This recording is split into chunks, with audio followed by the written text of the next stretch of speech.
Buenos días, buenas tardes, buenas noches. Nos saluda el ingeniero Marcelo Rojas. Nuevamente por acá vamos a resolver un problema de estática. No se olvide, si te gusta el contenido, suscribirte a mi canal y darme un like.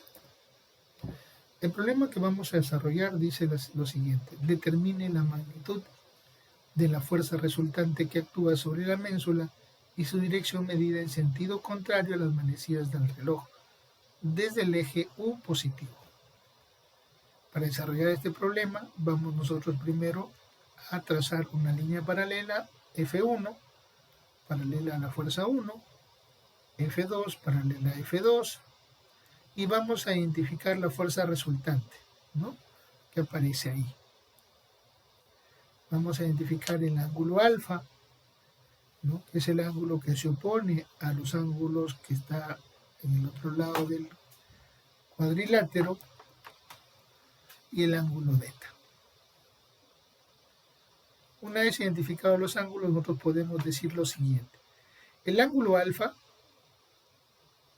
es igual al ángulo opuesto, es decir, 30 más 45. Es decir, el ángulo alfa vale 105 grados. Conocido el ángulo alfa, entonces vamos a aplicar ahora el teorema de cosenos. ¿Qué dice el teorema de cosenos? Que el valor de la resultante es igual a la raíz cuadrada de F1 al cuadrado más F2 al cuadrado menos 2 por F1 F2 coseno del ángulo. Entonces, siendo así, F1 vale 200 libras, F2 150 libras, el ángulo alfa es 105 grados, por lo tanto la resultante sería la raíz cuadrada de 200 al cuadrado más 150 al cuadrado menos 2 por 200 por 150 por coseno de 105. Por lo tanto, la resultante sería 279.34 libras. Además, tenemos nosotros que la suma de los ángulos internos es igual a 360 grados, es decir, alfa más alfa más beta igual a 360. Por lo tanto, 2 alfa más 2 beta igual a 360.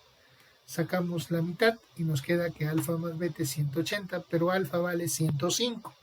Como alfa vale 105 grados, entonces tenemos que beta es igual a 75 grados. Conocido el ángulo beta, ahora vamos a determinar nosotros el ángulo de la fuerza resultante medidas desde el eje positivo 1. Para poder hacer este cálculo, nosotros tenemos que identificar algunos ángulos adicionales. Tenemos además el ángulo gamma, que es el ángulo que se forma entre F1 y la resultante, el ángulo teta, que es el ángulo que se forma entre F2 y la resultante, y podemos apreciar ahí que se forma un triángulo, ¿no?, con los ángulos beta, gamma y teta, se forma un triángulo. Tenemos además que la resultante vale 279.34, alfa vale 105 y beta vale 75 grados. Si yo aplico la ley de senos, ¿qué me dice la ley de senos? Que a cada cateto le corresponde el seno de un ángulo. Entonces tendríamos que a la resultante R le corresponde el ángulo beta, a F1 le corresponde el ángulo teta y a F2 le corresponde el ángulo gamma.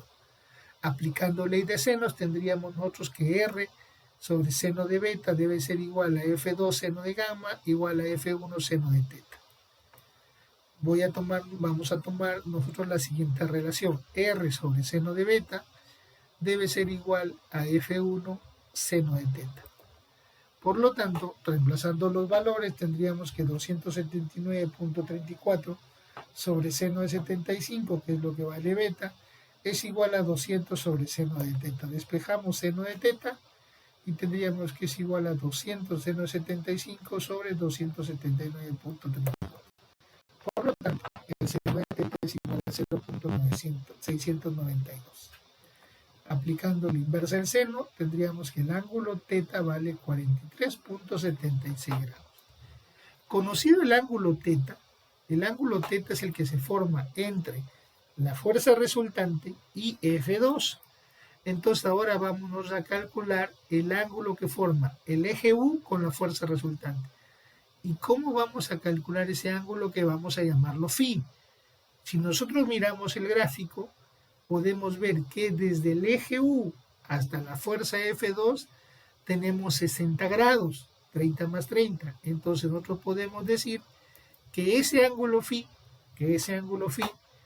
está dado por el ángulo de 60 grados, que es 30 más 30, menos el ángulo teta que acabamos de calcular. Por lo tanto, phi sería 60 menos 43,76, phi sería 16,24 grados. Ese es el ángulo que forma la fuerza resultante con el eje U. Muchas gracias. Ha sido un gusto saludarlos.